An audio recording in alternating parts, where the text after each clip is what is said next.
안녕하세요. 자유교회 이진우 목사가 보내드리는 아침 묵상입니다. 오늘도 예수 그리스도의 향기를 내는 복된 하루가 되시길 바랍니다. 1월 27일 금요일 아침 묵상입니다. 오늘은 너희도 온전하라 라는 제목으로 마태복음 5장 48절 말씀 묵상합니다. 그러므로 하늘에 계신 너희 아버지의 온전하심과 같이 너희도 온전하라. 한 주간의 일상을 마무리하는 금요일 아침입니다. 오늘도 주님과 동행하는 하루 되시길 바라며 금요일 아침 묵상 시작합니다. 너무나 많은 교인이 성경에 기록된 문자 그대로 믿고 지키는 것이 올바른 믿음이라고 착각하며 신앙생활 합니다. 하지만 분명히 알아야 할 것은 인간이 불완전한 존재인 것처럼 인간의 문자와 번역 역시 대단히 불완전합니다. 불완전한 인간의 도구인 문자로 시대와 문화와 국가와 인종을 뛰어넘는 하나님의 뜻을 온전히 드러낼 수는 없습니다.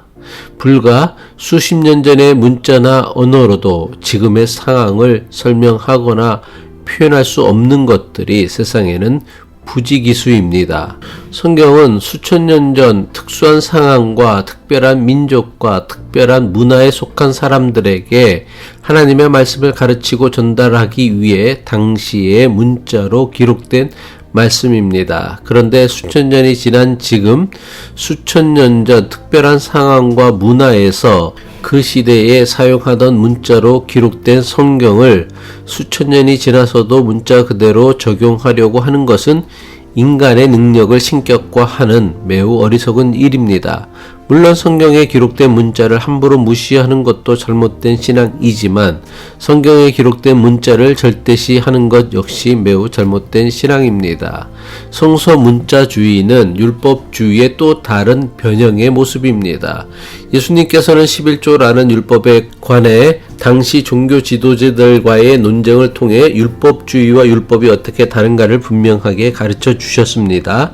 마태복음 23장 23절이죠. 화 있을진저 외식하는 서기관들과 바리새인들이여 너희가 박하와 회양과 근체의 11조는 드리되 율법에 더 중한 바 정의와 긍휼과 믿음은 버렸도다. 그러나 이것도 행하고 저것도 버리지 말아야 할지니라.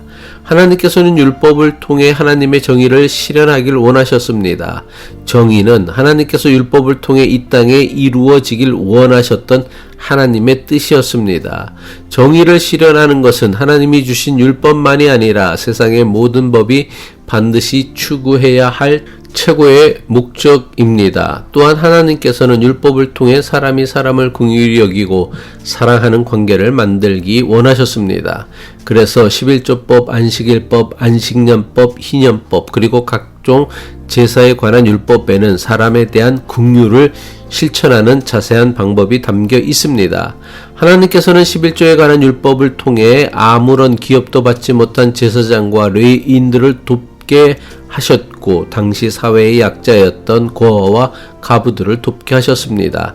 신명기 26장 12절이죠. 셋째 해 곧 11조를 드리는 해에 내 모든 소산의 11조 내기를 마친 후에 그것을 레위인과 객가 고아와 가부에게 주어 내 성읍 안에서 먹고 배부르게 하라. 하나님께서는 안식일에 관한 율법을 통해 모든 사람은 물론 집안의 가축마저도 일주일에 최소한 하루는 쉴 수 있도록 하셨습니다. 출애굽기 20장 10절의 말씀이죠. 일곱째 날은 내 하나님 여호와의 안식일인즉 너나 내 아들이나 내 딸이나 내 남종이나 내 여종이나 내 가축이나 내 문 안에 머무는 객이라도 아무 일도 하지 말라. 하나님께서는 안식년에 대한 율법을 통해 빚진 자들의 빚을 탕감하게 하셨습니다. 신명기 15장 2절이죠. 면제의 규례는 이러하니라. 그의 이웃에게 구워진 모든 체주는 그것을 면제하고 그의 이웃에게나 그 형제에게 독촉하지 말지니 이는 여호와를 위하여 면제를 선포하였음이라.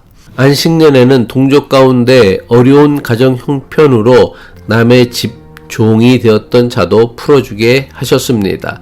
신명기 15장 12절이죠. 내 동족 히브리 남자나 히브리 여자가 내게 팔렸다 하자. 만일 6해 동안 너를 섬겼거든 일곱째 해에 너는 그를 놓아 자유롭게 할 것이요. 심지어 사람이 먹고 살기 위해 끊임없이 이용하였던 자연에 대해서도 안식할 수 있게 하셨습니다. 레위기 25장 4절이죠.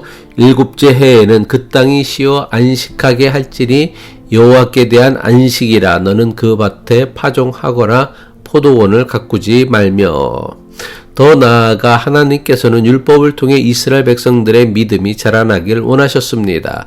11조나 안식일, 안식년, 희년과 같은 율법은 하나님에 대한 전적인 믿음이 없이는 도무지 실천 불가능한 법입니다. 하루 벌어 겨우 하루 사는 사람이 안식일이라고 해서 하루 노동을 멈추고 쉬는 것, 농사를 짓는 사람이 안식년이라고 해서 1년 동안 농사를 멈추는 것, 자신이 땀 흘려 노동하여 사들인 땅을 희년이라고 해서 아무 대가 없이 다시 돌려주는 것, 이 모든 것들은 일용할 양식을 주시는 하나님에 대한 전적인 믿음이 없이는 도무지 실천 불가능한 것들이었습니다. 하지만 당시 종교 지도자들은 율법을 통해 정의와 긍휼, 믿음이라는 하나님의 뜻을 이루는 데에는 아무런 관심이 없었습니다. 오로지 그들은 유대 백성들에게 인기를 얻어 자신들의 종교 권력을 지키려고 율법을 제멋대로 해석하고 가르쳤습니다. 율법을 완전하게 하신다는 예수님의 말씀은 율법의 규정을 문자 그대로 지킨다는 것이 아닙니다. 율법을 통해 이루시길 원하셨던 하나님의 온전하신 뜻을 이루려는 것이 율법을 완전하게 하시겠다는 예수님 말씀의 의미입니다. 따라서 하나님의 온전하심 같이 너희도 온전하라는 예수님 말씀은 율법에 담긴 하나님의 온전하신 뜻을 깨달아 그 온전하신 뜻을 이루며 살라는 말씀입니다. 기도하겠습니다. 참 좋으신 하나님, 말씀에 담긴 온전하신 하나님의 뜻을 발견하고 깨닫게 하옵소서.